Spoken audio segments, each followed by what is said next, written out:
중국의 막장 행보는 날이 갈수록 심해지고 있습니다. 한국 고유 문화인 한복을 뻔뻔하게 자신들의 문화인양 세계에 송출하여 수많은 한국인들을 분노하게 만들었습니다.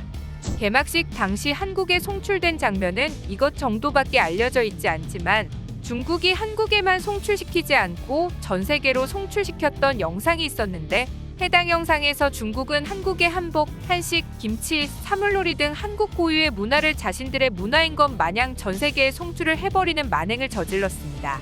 이런 중국의 행동의 이면에는 세상이 정한 룰과 도덕성이라는 기준 자체는 아무 의미가 없고 강제로 뺐든 훔치든 이기면 그만이라는 중국인들의 그릇된 가치관이 자리 잡고 있습니다. 세계 주요 국가들이 중국의 인권 탄압과 세계적으로 민폐를 끼치는 행동에 대해 제재에 나섰고 본격적으로 올림픽에 대한 보이콧에 나서자 중국 정부는 입장이 점점 난처해지고 있습니다.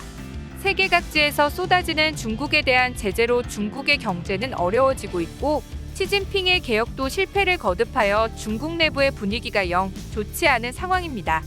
이런 분위기에서 국내의 분위기를 바꿀 수 있는 방법으로 올림픽에서 좋은 성적을 거두어 국민들의 사귀를 고취시키는 것인데요. 그러나 올림픽에서 좋은 성적을 거두기 위해 중국이 선택한 방법이 정상이 아닌 것이 문제입니다. 경기의 룰은 지켜지지 않고 있으며 중국의 하나라도 많은 금메달을 넣게 하기 위해 수단과 방법을 가리지 않고 있습니다. 깔끔하게 한국 선수에게 추월당하자 한국 선수를 그냥 탈락시켜버립니다. 이기지 못할 것 같으니 상대방 선수를 붙잡고 넘어뜨려 버립니다. 그래도 판정에서 패배하자 상대방 선수를 실격시켜버립니다. 한 번도 1등으로 들어오지 못하면서도 금메달을 가져가 버립니다. 자신보다 앞서는 선수를 강제로 끌어당기려고 악착같이 달려들고 있습니다.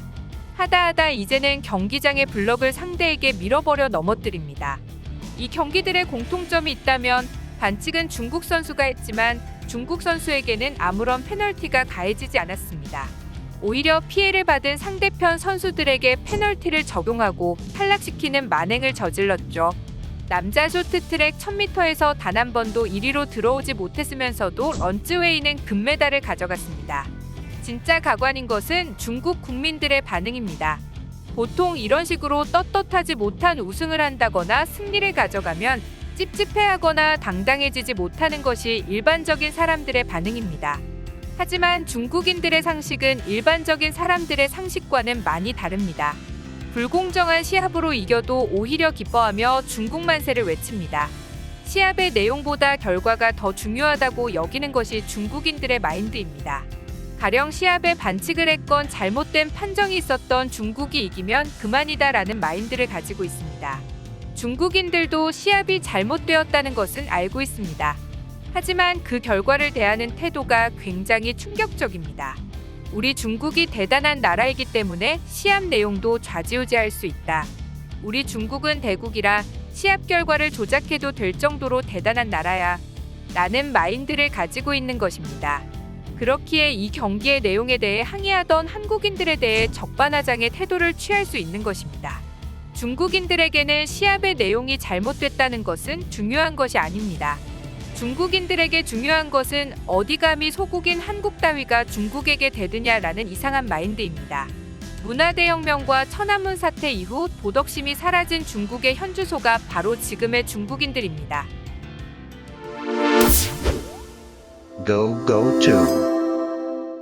자신들의 문화가 없는 나라 중국. 중국의 문화가 없다니 무슨 소리냐? 라고 하실 수 있겠지만 지금의 중국은 문화가 없는 나라입니다. 중화대륙에서 수천 년간 있어왔던 많은 전통 문화들은 중국 공산당이 중화대륙을 차지하게 되면서부터 자취를 감추게 됩니다. 바로 마오쩌둥이 실행한 문화대혁명 때문이죠. 마오쩌둥의 중국 공산당은 혁명이라는 이름 아래 중국이 원래 가지고 있었던 역사와 고유 문화를 전부 파괴해버렸는데요. 공산당의 통치체제를 정당화하기 위해 중화대륙에 존재하던 모든 역사와 문화를 파괴한 문화대혁명은 문화라는 이름을 달고 문화를 파괴해버리는 참으로 모순적인 행태를 보였습니다. 문화대혁명 이후 중국은 사실상 전통과 대부분의 문화유산이 철저히 파괴되고 전통 문화의 단절은 10년 이상 지속되어 왔습니다.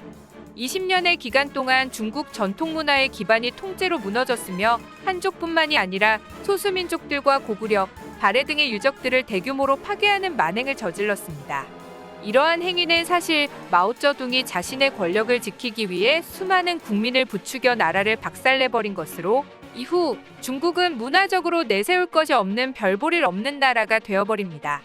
오늘날 중국이 미국과 비교할 수 있을 만큼 경제력과 군사력이라는 하드웨어는 강해졌지만 문화와 같은 소프트웨어는 미국과 비교도 하기 부끄러울 정도로 밑바닥 수준입니다.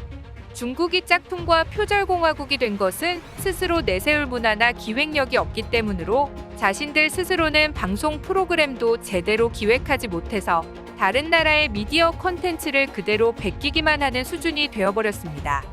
한국의 방송에서 인기 있다 싶은 콘텐츠는 모두 그대로 가져다 베끼는 등 스스로 무엇인가를 만들어낼 수 없는 중국은 한국에 대한 문화적 컴플렉스를 크게 가지고 있습니다.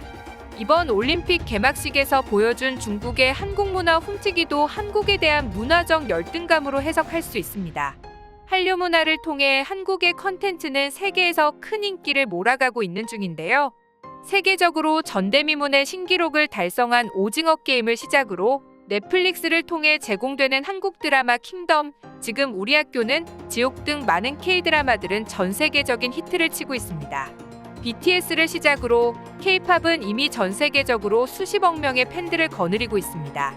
한류가 세계로 퍼져나가면서 세계인들이 한국의 문화에 큰 관심을 가지고 있는 것인데요. 세계인들에게 한국이라고 하면 떠오르는 것이 무엇이냐고 하면 K-팝, K-드라마, 태권도, 김치 등 한류 문화를 가장 먼저 떠올립니다. 일본의 경우는 닌자, 포켓몬, 재패니메이션 등의 문화를 연상한다고 합니다. 반면 중국이라고 하면 코로나, 인권 탄압 등 부정적인 부분부터 먼저 떠오르게 됩니다. 중국 문화에 대한 관심을 가지는 외국인들은 거의 없다고 합니다. 애초에 내세울 문화가 없기 때문입니다. 중국이 한복에 욕심을 내는 것도 이런 점에서 기인합니다. 한류를 통해 세계인들에게 좋은 인식으로 많이 알려진 한복과 한국의 문화를 자기들 것으로 만들고 싶은 것입니다. 문화 공정을 통해 한국의 것을 중국의 것으로 빼앗고 싶어 하는 것입니다. 이런 중국의 행위는 근본적으로 보면 올림픽에서 부정하게 메달을 따고 부끄러워하지 않는 것과 다르지 않습니다. 애초에 자신들 문화에 대한 자긍심 자체가 존재하지 않기 때문에 남의 문화를 도둑질해도 부끄러워하지 않습니다.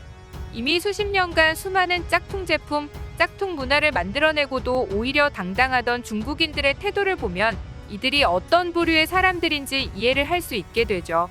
올림픽 개막식 송출로 한복을 중국의 문화인 것인 양 소개했지만 해외의 반응은 냉담합니다. 중국이 자신의 것이라고 주장하지 않는 건 코로나가 유일하지, 중국이 한국의 모든 것을 훔치고 한국의 전통과 문화를 중국 것이라고 거짓 주장하고 있는 것은 알았지만 이렇게 심할 줄은 몰랐다. 이번 올림픽 개막식에서 자신의 문화를 세계에 소개할 자신감이 없으며 한국 문화를 중국 문화인 것처럼 보여주었다. 중국인들은 중국을 특별하고 자랑스럽게 여긴다. 한국 문화가 인상적이고 매력적이지만 선을 넘었다. 중국인들은 코로나를 제외한 세계의 모든 것이 자신들의 것이라 주장한다. 다음엔 파스타도 중국 음식이라고 말할 텐가? 등의 반응을 보이며 중국의 행동에 많은 세계의 네티즌들이 분노하고 있습니다. 세계인들의 기준에는 한국은 굉장히 이미지가 좋은 나라인데 가장 최악의 나라라고 평가되는 중국이 한국 문화를 건드리는 것이 기분이 나쁘다고 합니다. 크리스토퍼 델코소 주한미국 대사 대리는 직접 한복을 입고 나와 트위터를 통해 중국에게 일침을 가했습니다. 한국하면 김치, K-팝, K-드라마, 한복은 말할 것도 없다며 한국의 문화를 건드린 중국을 제대로 저격했습니다. 최근 미국 게임인 심즈4에서는 설날을 기념하여 한복을 입은 캐릭터를 선보였는데요. 이에 중국인들은 차이니즈 뉴이어가 아닌 루나 뉴이어로 설날을 표기했다고 비난하고 나섰습니다. 한국인들의 설을 축하했다며 해당 게임을 불매한다며 중국 네티즌들이 몰려와 SNS로 게임의 유통사인 EA를 비방하고 나서기도 했습니다. 정작 웃긴 건 중국은 해당 게임이 발매되지도 않았으며 중국인들은 불법 복제로 해당 게임을 즐기고 있었다는 사실입니다.